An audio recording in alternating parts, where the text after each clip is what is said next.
Hello and welcome to the Grove Church Podcast. I'm Charlie Lofton, the lead pastor there, and we are so glad that you're joining us. Whether you are a member and you're just catching up on a sermon that you missed, or you're someone who's brand new, we are really glad that you are joining us. And if you are new in some way, and I know that a lot of people will do that, will listen to sermons first before they visit, I want you to know that we would love to meet you at any point. You can join us live in our services on Sunday, 9 and 10:30, or our streaming service at 10:30. Either way, we would love to be able to get to know you. And regardless of why you are here listening to this sermon today, thank you so much for joining us. All right, well, hey, welcome to the Grove Church. I'm Mark. Excited to dive here into a little bit deeper into this discussion about hope. This has been a really powerful, both the talks of faith, the talks of what it looks like to truly love, and these last few weeks talking about what hope looks like have been really powerful for me. Thank God's really got something to say this morning. It got me thinking, though, this has been a week. I'm sure that this isn't just my experience, I think, but I guess I may find out that you guys have a different one. But, this time of year in Arkansas, one of the most difficult things that normally is not a difficult thing for me, but going and trying to pick out what you're going to wear that day, right? I mean, I'm going to walk out of the house with something on my body. So there's like a decision has to be made. And then you go to the closet and you're looking around but yeah, should it be shorts?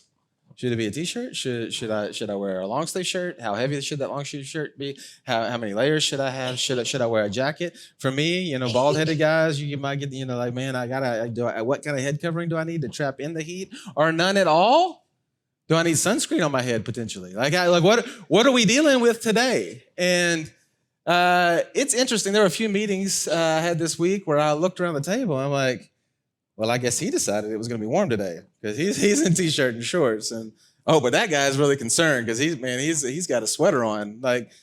Drastic differences. And I like these kinds of things, trying to figure out what you can learn about people from the way they make these decisions. And I got to thinking about it. It is. Some of it's like who do you give your attention to tell you what the weather's going to be like today? Who do you trust? I am of the mind that we don't trust anybody because they're all wrong. If you're around me very much and the forecast is this and the weatherman's saying that, then sure enough, it's going to be the opposite. Whatever the opposite of that that's what I believe. That's my core belief when it comes to weather at this time of year in Arkansas, or any time of year in Arkansas, I guess. But some of us, it's driven, but kind of driven by optimism. Man, I'm believing that even though it's really cold right now, that it's going to get warmer as the day goes. The clouds are going to part, the sun's going to come out. Others, it may be driven by more from some fear and pessimism. Man, I wish it would, but it's surely going to be cold. And I'm going to be in that room and I'm going to be hot, or I'm going to be in that room and I'm going to be cold, and I need to make sure that I'm ready and equipped for whatever the worst possible scenario would be. That would be my wife's perspective.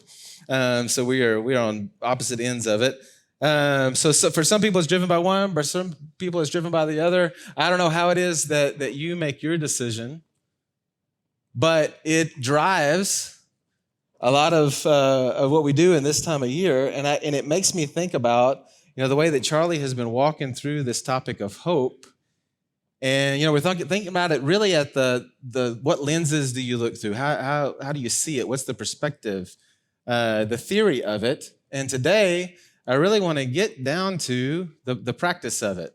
So now that we know these truths, these things are true, the scriptures reveal a God that can be trusted and a hope that we have both in the moment and as we look to the future and to eternity. We have hope, but do we live like that? Do we put on those kinds of clothes? Something else that's kind of unique to me, I guess, if you know me very well, I've got this old Jeep, and the reason I drive it is really because I can rip the top off and leave the top off half the year, and if it rains in it, it's just fine. Now, you can imagine what that means is there have definitely been those moments that I'm out and the top is off and it's 30 degrees. And I have children in the car, and I'm lucky I haven't gone to jail just yet or gotten a ticket just yet. Because when it's raining and you don't have a top off and you don't have windshield wipers on the inside of the window, that can be problematic, And so there are definitely some times that my optimism that the sun was gonna shine and it wasn't gonna rain have cost me and I've looked like an idiot. But I would also say that there have been more times that the sun did part and that it ended up being a beautiful day. And as I'm passing by other Jeeps and convertible type vehicles with their tops up, I'm kind of like, I'm the only Jeep in Northwest Arkansas with the top off today. But it's a hard top, and when you take it off, you leave it off. So again, I try to leave it off 6 months a year. So it's gonna happen. My gamble is gonna work out sometimes, and sometimes it's not gonna work out. And I just wonder, in our lives, knowing the things that we've been talking about here, knowing the things that Charlie's been talking about us, showing us in Romans, do we believe those things, and does our faith then cause us to live a life where we walk out the door with shorts on and the top off and sunscreen and sunglasses because we know that it's going to be a beautiful day, even when everything we look around us looks like it's not? Does our faith transfer to that kind of living? And that's really what we're going to look at this morning. And the place that we're going to go to is Hebrews chapter 10. And the main reason for that is because if you study through the book of Hebrews, the author has been making for 10 chapters, or for 9 chapters, he's been making this point and revealing these truths about who Jesus is, what he's done, what his death and his resurrection, what it means for us, the access that it's given us to directly to God because of what he has done, his superiority to anything else that could rival him. And then in Hebrews chapter 10, verse 19, he says, therefore, which just Bible study technique, man, you see a therefore, it's always something that should just light up on your page, because it means, man, whatever he's been talking about, now we're about to get to the point. It all comes up to this. And he says, therefore, brothers and sisters, since we have confidence to enter the most holy place by the blood of Jesus, by a new and living way open to us through the curtain that is his body, and since we have a great high priest over the house of God, let us draw near to God with a sincere heart and with full assurance that faith brings, having our hearts sprinkled to cleanse us from a guilty conscience, and having our bodies washed with pure water. Let us hold unswervingly to the hope we profess, for he who promises is faithful. And let us consider how we may stir one another on towards love and good deeds, not giving up the meeting together, as some are in the habit of doing, but encouraging one another, and all the more as you see the day approaching. Do you catch it there? Therefore, brothers and sisters, since we have this confidence, he's speaking present tense for them, present tense for us, not something that we're trying to reach for, but something that we currently possess. We have this confidence. That word can also be translated like this boldness to enter the holy place by the blood of Jesus. We have access to Creator God directly, which is a massive deal. I spent a lot of time in an India context, and the idea to somebody who hasn't really been exposed to Jesus, that you can talk directly to him, that because of what Jesus has done, the door is open, and he wants us to come to him with confidence, that blows their mind. Now, for us, if you've got much of a church background, it might be like, oh yeah, of course. And y'all think about the implications of that. Because we have it, we should operate in this boldness, he says. Now, the minute I think about this, I think about our oldest son, Caleb, who's 22. And it is just a thing. It's become a thing with him that he'll end up in places that he shouldn't be allowed to be, but somehow he'll be there. I guess one of the first big ones, he wasn't in school at the U of A. He isn't really all that into Razorback basketball, but a few years ago, he is a photographer, and he had him a really good camera, and we're at home watching a Razorback game, and we have a big win, and all the students rush the floor, and then all of a sudden my phone starts ringing, and it's Caleb wanting to FaceTime. I'm like, oh man, there must be something that's happened. And so, I open it up and he's on the floor. And he's showing video of everybody cheering and excited. And he's like, I'm right here. And so later on, I'm like, dude, how did you get on the floor? I knew he didn't buy a ticket. Again, he's not a student, so he doesn't, what? And he said, oh, well, I wanted to get some good pictures. And so I went to the media entrance, and when the security guard looked at me, I waved my camera, and he said, okay. And then I got in there, and lo and behold, there was a press pass laying on the ground, so I picked it up and put it on. And so now he is a fully vetted member of the press, taking his pictures, and this is common for him. There's been other places that I'm like, man, how did you get there?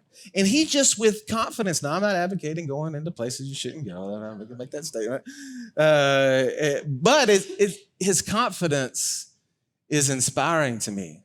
Like, man, I deserve to be in that place. I'm gonna go in there. Y'all, we have, because of Jesus, we have access to the throne room of God. That's a huge truth that has massive implications. And here, the author of the Hebrews is saying, man, to his audience and to us, is like, man, you would have boldness to enter into that place. And then he says, by a new and living way open to us through the curtain, that is his body. And that statement, in Matthew, one of the biggest things that I love about Easter and the whole story, one of the things that really draws attention for me is that the curtain was torn. And it's worded this way. I mean, this is right after Jesus dies. Matthew 27:50 says, Jesus cried out with a loud voice and yielded up his spirit. And behold, the curtain of the temple was torn in two from top to bottom. The earth shook and the rocks were split.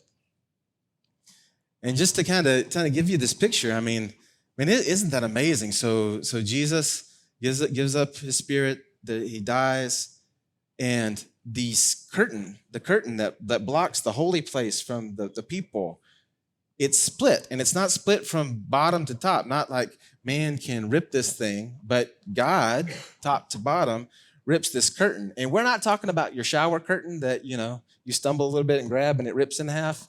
No, y'all, this Jewish tradition says that this curtain is 60 feet high, 30 feet wide, 4 inches thick, that it would take 300 priests to move it when they moved it.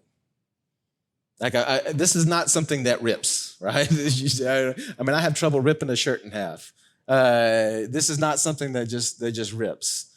And God rips it from top to bottom. And it says that Jesus's body was broken and it made the way to give us access. So it says, since we have this confidence and this boldness to enter the holy place, and since we have a great high priest over the house of God, he's been talking about Jesus being the superior priest, the great priest. When we get there, when we have entrance, that's what we're going to find there is a Jesus that gets us, that's fully God and all that means. And also, man, fully man. He has endured life on earth. He understands what we're bringing to him. It made me think about one of my bucket list trips that I would love to make. I love to travel. One of the places I would like to spend some significant time is Japan. Because of some of the things I do, I about once a year pass through the airport. And I think one of the things is that it's a place that just baffles me. In the airport, I can't read any sign. It seems like I can't communicate with anybody. I can't even order off a menu. And things look really strange, which, food consumption is one of my high priorities. And so it's difficult. Going to a convenience store, trying to pick out a drink, I don't even know what it is. I don't know what's sweetened, what's unsweetened, what the calorie, you just got to consume, But if I were to get out of the airport, there is a guy that lives in Tokyo named Fumi. He was an exchange student with Terry's family, and have a really close relationship with him. Was part of our wedding. If I were to get out of the airport, where would I go?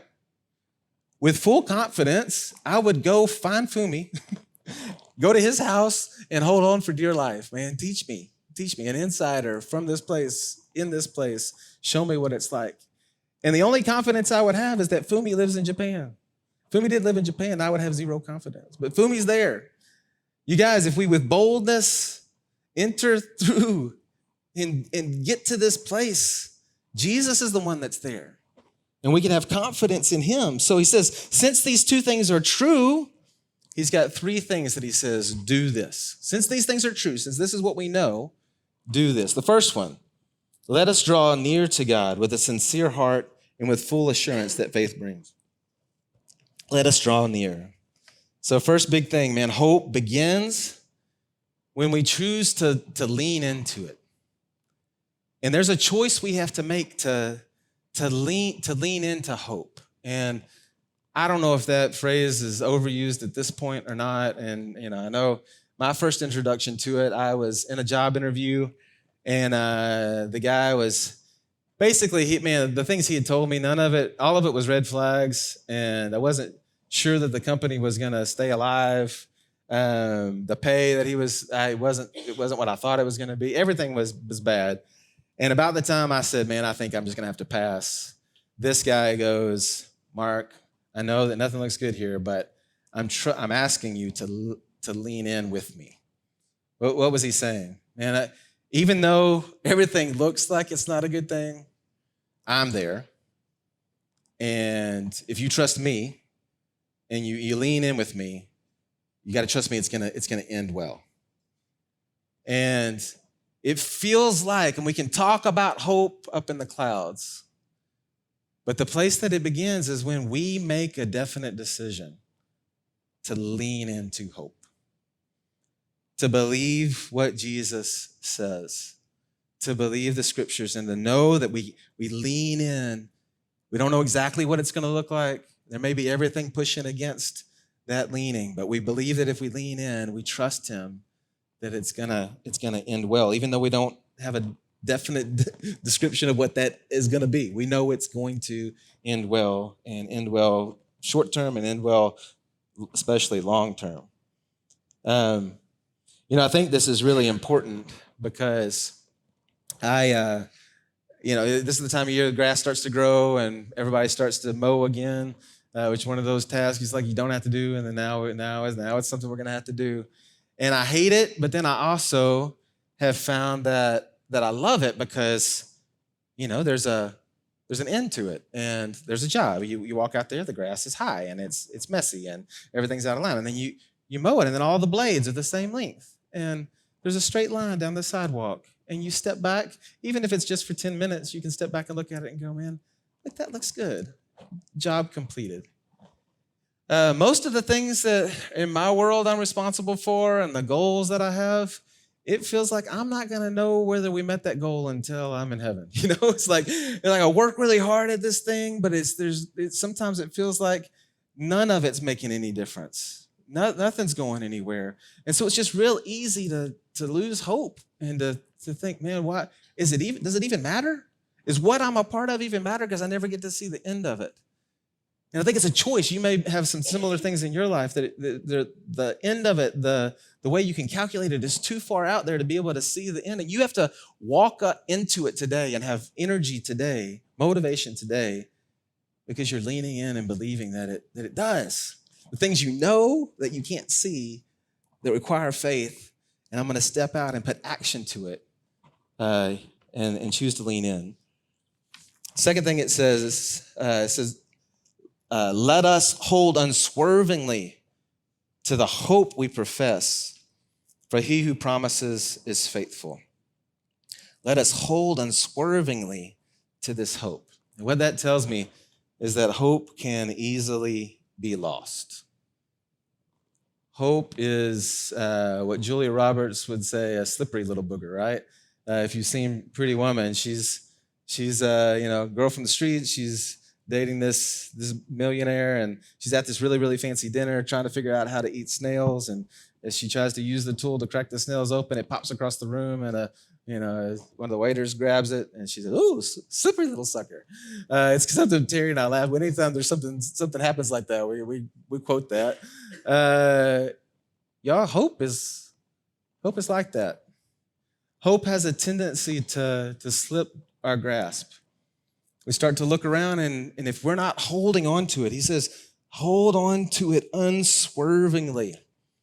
That's a white knuckle grasp on hope. And you better white knuckle it because, again, its tendency is to run away. It's easy for us to lose it. If it snows, anytime it snows, the kids know I'm about to go outside and get our sled and tie it up behind the Jeep, and we're going to go around the neighborhood and see how much trouble we can cause. And that comes from when I was about their age. My dad did something similar, but we didn't live in a nice, neat little neighborhood. It was out on old country roads. Dad built this big sled that I was little, so maybe it wasn't as big as I remember, but it seemed massive. There was a rope across the top of it that you could hold on to. Dad was in the car with all the windows up, so you're out there by yourself. He's running 80 down these roads, just cutting the corners, trying to make it as fun as possible. I remember being scared out of my mind and looking up at my hands, and yes, my knuckles were white. That death grip, whatever words you want to use, I remember feeling that way as I was holding on and my body was swinging out to the sides. If I just hold on to the sled, I'm going to survive this. Yeah, that's how we have to hold on to hope. Because it wants to, it feels like the tendency is that it will run away and evade us. I've had different things in my life where I've seen this, with sickness, with death, of friends and family, of things that real quickly want to take your hope, that it requires a white knuckle grasp to believe that God, in this moment that doesn't make sense to me, that our God is going to show up. One quick story in particular, my grandmother had lung cancer. And I remember a moment when the doctors say there's no hope, that our family gathered together and prayed, believing that our God is powerful to heal. And our God gave her a few more years when they said there were no years left.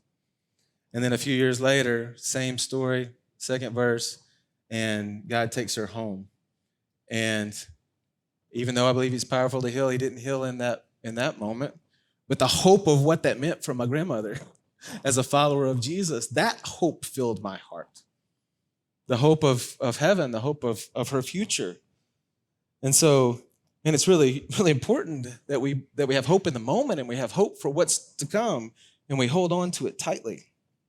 And then the third one, he says, let us, remember all three of these, because of these things, let us do this. Let us consider how we may stir one another on towards love and good deeds, not giving up the meeting together as some are in the habit of doing, but encouraging one another, and all the more as you see the day approaching.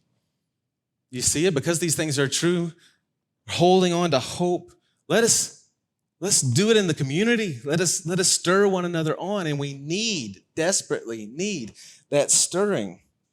Whatever your natural inclination. And I would say, just like at the table, some have short, some have long sleeves.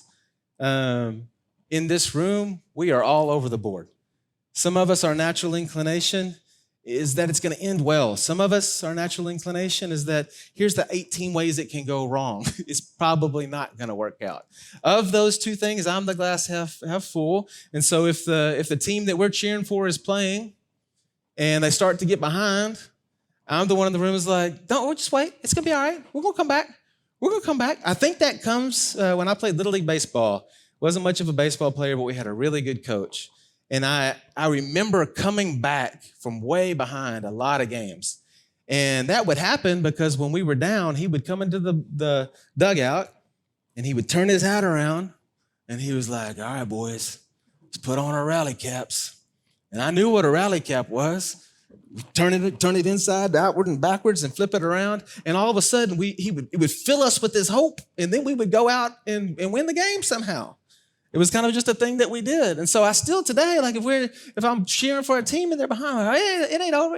And then the buzzer rings and they lost. I'm like, all right, now I have to accept it. If one of the kids is like, oh, they're going to lose, my first reaction is, hey, the last buzzer hasn't gone off yet. there's still hope. I mean, I know there's some point that you have to kind of throw in the towel, but if you're in a room with people, you start to see the people who are like that. The people who are natural inclination is to believe that it's going to end well, and others that the natural inclination is that things aren't going to go well. I have seen this with marriage struggles. At this point, Terry and I have been married a good while, and there's not like there's any new fight that's going to surface. There are old fights that surface. Can I get an amen? There's old fights that surface, and for one of us or the other, at this point, there's a hopelessness that can creep in. Like, man, we've been having this fight on loop all this time, and it doesn't seem like we've made any progress. This is the same fight we had when we were 19. And so it's easy for it to, and what I've found out about myself is that even though I tend towards hope, when I lose hope, if I find myself in a place where I start to feel hopeless, that's the time I need you. Because if I'm hopeless, I'm in bad shape. And the folks that all along have been working through all the ways it's not going to work, a lot of times you're uniquely equipped, Terry and I being different, she's uniquely equipped to come along because she's already worked through the worst case scenarios. See, I've been avoiding the worst case scenarios and believing the best and hoping in the best. She's been working through all the worst case scenarios, and then she's able to say something that gives me the hope that I require at that moment. See how he says, let us stir one another on. Y'all, this hope is not something you can hold on to in a vacuum by yourself. That would be me. When it comes to working out, I'm the one who likes to do that and can be self-motivated to do it by myself. When people say I got to do it with other people, I don't understand why you would need to be with other people. So when it comes to life and it comes to hope, I'm kind of the same way. Well, I don't need other people to help spur me on. I can spur me and Jesus in the Bible. I can stir. No, y'all, this is community. We need one another. Unashamed plug for small group. You need people. Whether you understand it at the moment or not, you need them to hold tight to hope. We're going to need one another, stirring one another towards it, helping one another. And it's important to look at these Hebrews and realize that his audience is also in a place of hardship and struggle. Hebrews chapter 10, just right after this, verse 32. Gives us a description of them. But recall the former days when you were enlightened, for you endured a hard struggle with sufferings, sometimes being publicly exposed to reproach and affliction, and sometimes being partners with those who were so treated. For you had compassion on those in prison, and you joyfully accepted the plundering of your property, since you knew that you yourselves had a better possession and an abiding one. So this group of the Hebrews, do you hear all that description? We're talking about prison. We're talking about the plundering of property. We're talking about a really tough situation, man. I don't know whatever you got going on, what I got going on, man. I don't know what category, but this is a tough situation that they're coming out of. And he's saying, since you knew you had hope, you've been able to walk through this. Since you knew that you yourselves had a better possession, not just a fleeting one, but an abiding one. So I don't know how you're geared when we say, what does the practice of hope look like? Because I know we're all a little bit different when it means walking into this. We had this funny thing happen over spring break. We were on the family trip, and we took our little teacup chihuahua with us. Teacup, she's really little. And she got upset en route at the hotel in the morning on the way, and an eyeball popped out of her head.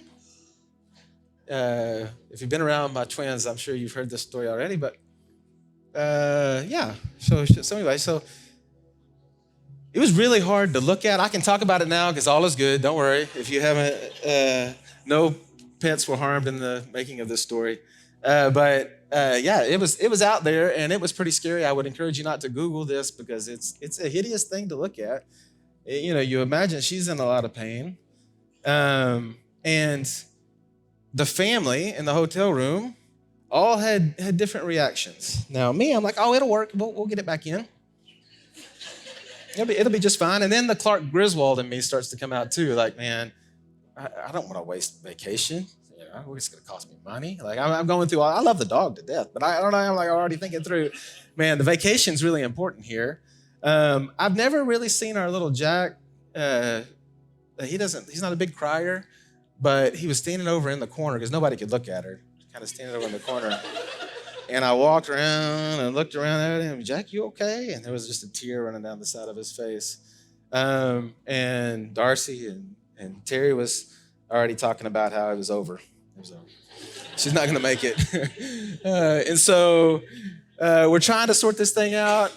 The eye ends up popping back in. And she's good today. So there you go. But it was really interesting the way that everybody responded differently to this situation that could go really, really, really bad, you know? And how we needed one another to move through it. It's a traumatic event that from now on forever in our family, if you get mad about something, we're going to say, whoa, whoa, whoa, whoa, whoa. Don't get too worked up. Your eyeball might pop out. It's just going to be a thing. Man, y'all, we desperately need this stirring up of one another. You know, it kind of being the last cool weekend, I guess, maybe. I don't know. We may still have a snow next week for all I know. But we're kind of burning. We decided to light the fire. We love having a fire in the house. And I got up this morning, and I walked out in the dark living room, and there was one ember burning in that fire. And something I just love to do, it's been kind of cool because Darcy's really the one, our little 10-year-old girl has kind of taken this on herself. She was trying to do it all day yesterday, like that one little ember. There was hope in my heart that ember could become a fire again. And it was worth the energy to go over there and to get something, try to attend to it and give that some air and make that ember a fire again. And I don't know how bright the ember of hope is in your heart. This is a day of a lot of hopelessness. I know, both in our world and maybe in your life, there's some things that it feels like it's leaning towards hopelessness. Y'all, when it's looking dark, that's the moment that hope burns the brightest. But it does take some tending. It takes some attention. It takes some real friends to come along and to help you add oxygen to that flame. In a group, a person that would burn bright with the hope that we have in Christ. And it's attractive that people get close to it and they start to get singed, get a little toasty getting close to that fire of hope. And among all people on the planet, we're the people, because of what Jesus has done, because that curtain is ripped, because access is now available because of his life, death, and resurrection. We get to have it. And I beg you this morning to consider leaning into it. Lean into it. Get other people around you that will help you when it gets tough. Hold on with a white-knuckled death grip. And I promise you, these things that we've been talking about up here, they're true. They're true, and we can live as a people who walk outside with our shorts and our sunglasses on, expecting that our God will show up again. And our God, long-term, will return. Let me pray for us. Father, I really do. I think that there is a real deficit of hope. And it is easy for me, for us, your people, to start to lose it, to start forgetting, to take off the glasses that see life from your perspective and to just see the waves around us and to start to see the storm and to forget who you are and that you are present and powerful and that your promises are true. And all of us could share stories about how we've seen that, how it looked hopeless, and then you showed up, Father. And God, I'm asking that you would stir that in us, that you would stir that in this community, that the fire would grow big and that it would singe the people close to it. That this Easter would be a time in particular that we look at you in truth and our hope grows big in our heart, that our grip grows tighter. And Father, they would make you happy. Thank you so much that these are truths that we can believe in. To your glory. Amen.